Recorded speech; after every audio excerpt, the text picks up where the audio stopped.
Hello, Dawn H. Jones here. I'm Managing Director of Hope Place HR, and our mission is to help you become HR wise. Today's topic is short-term absence. Don't trip up on these 3 things. Other things can cause people to stumble during sickness absence process, but in this video, we'll be focusing on 3 points.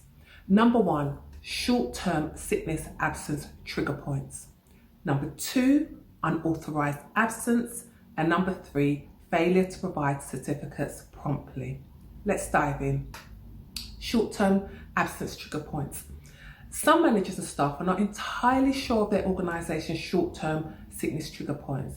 And an example of a trigger point may be 7 days absence within 6 months or 5 separate occasions of sickness absence within a 6-month period.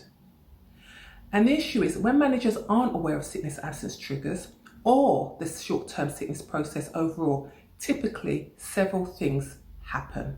And these are that sickness absence ends up not being recorded, return to work meetings are not conducted or conducted sporadically, sickness absence meetings do not occur, and cycles of recurrent employee absence and potential problems on service delivery. And when a manager decides to manage a process, the previous short-term sickness can often not be used to calculate a trigger because too much time has elapsed since their last absence. That is the last employee's absence. And one of my former managers used to call this scenario a missed opportunity.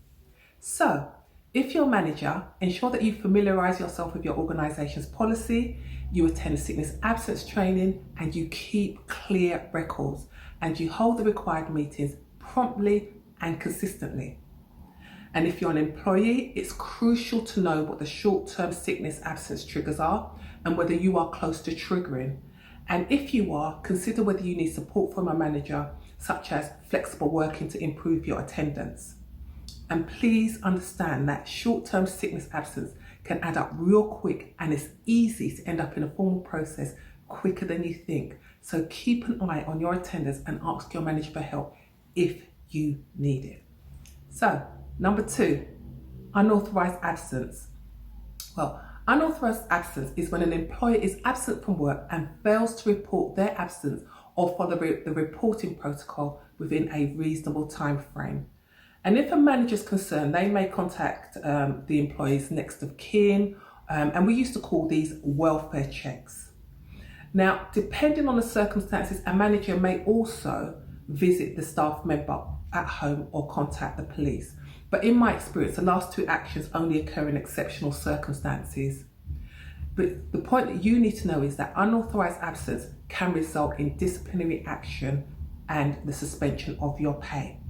And the third and final point, failure to provide certificates.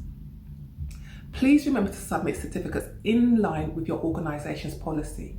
I know it's not always easy to get a timely GP appointment at times, so if that's the case, let your manager know and when they can reasonably expect to receive your certificate. Remember, if you fail to provide timely certification without good reason, you could face disciplinary action and or suspension of your pay.